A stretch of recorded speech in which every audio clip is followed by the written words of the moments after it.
Most people think time is a straight line, a schedule, calendar, a race. But have you ever had a moment stretch into eternity, or a year pass in the blink of an eye? What if the ticking clock isn't telling the truth? What if our obsession with measuring time is what's making us feel so lost in it?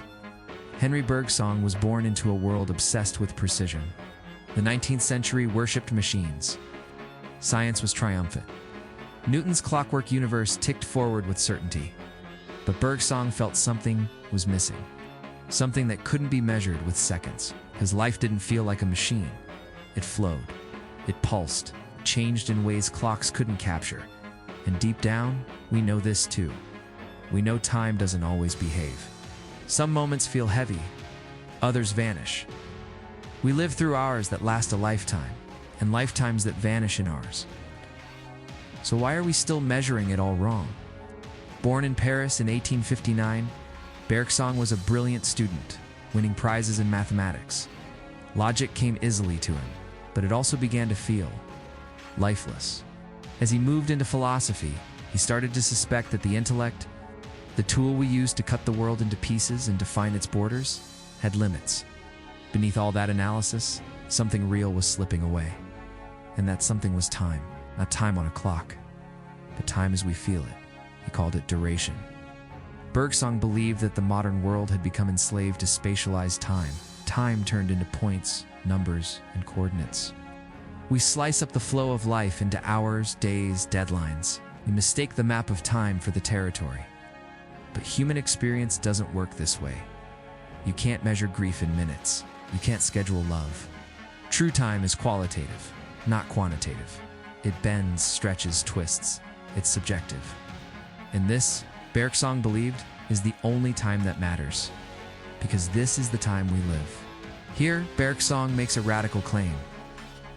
The intellect sees the world as fixed, discrete, and measurable. But real life is not composed of frozen frames. It's a flowing film, not a slideshow. And to understand it, we must use not just the intellect, but intuition, a deeper way of knowing, grounded in immersion rather than analysis. Bergson argued that science, for all its brilliance, only captures static snapshots. It freezes time into concepts. But reality, he said, is motion. Even our identity, our soul, is not a fixed thing. We are not machines. We are memory and becoming. We are living duration. Plato believed in eternal forms. Descartes trusted the clarity of reason. Kant saw the mind as shaping space and time. But Bergson questioned whether reason alone could ever touch the living pulse of time. In this, he was closer to mystics, and perhaps even to Socrates, who sought wisdom not through definitions, but through dialogue and lived questioning. Socrates knew that truth was not a formula, it was a way of life. And Bergson, too, was offering not just a theory, but a transformation, a new way of being in time. So how do we step into this new relationship with time? Bergson believed that through intuition, a kind of embodied, immersive awareness, we can reconnect with duration. Think of music. You don't understand a melody by freezing each note, you feel its meaning by moving with it. Life is like that melody. It cannot be dissected and understood. It must be lived. In Bergson's most famous work, Time and Free Will, he argued that our freedom lies in this flow, not in reacting to fixed stimuli like a machine, but in choosing, growing, unfolding. We are not clocks. We are songs. At the height of his fame, Bergson won the Nobel Prize. Crowds gathered for his lectures. Even Einstein debated him. But in the rise of modern physics and digital logic, his influence waned. It was called too poetic, too vague, and yet today, he is returning, because we are tired of living by the machine. Tired of watching life slip through our fingers? Neuroscience now supports what Bergson sensed, that the brain does not passively record time, it constructs it. Memory, emotion, and perception bend time within us. We are not clocks, we are rivers. So what is time, really? Is it the ticking of a second hand, or the throb of a heart? Is it the motion of planets, or the memory of a summer evening?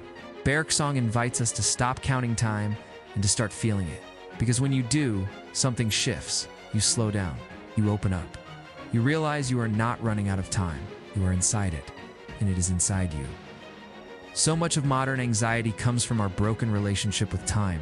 We chase it, we hoard it, we mourn its passing. But what if we learn to dwell in it instead? To see time not as a line, but a living ocean. Bergson's gift to us is not a theory. It's a different kind of attention. A deeper presence, because in every moment, something sacred is unfolding. Not a number, but a life. And that life is yours. If this stirred something in you, let it keep flowing. Watch more Philowhisp. Step deeper into time.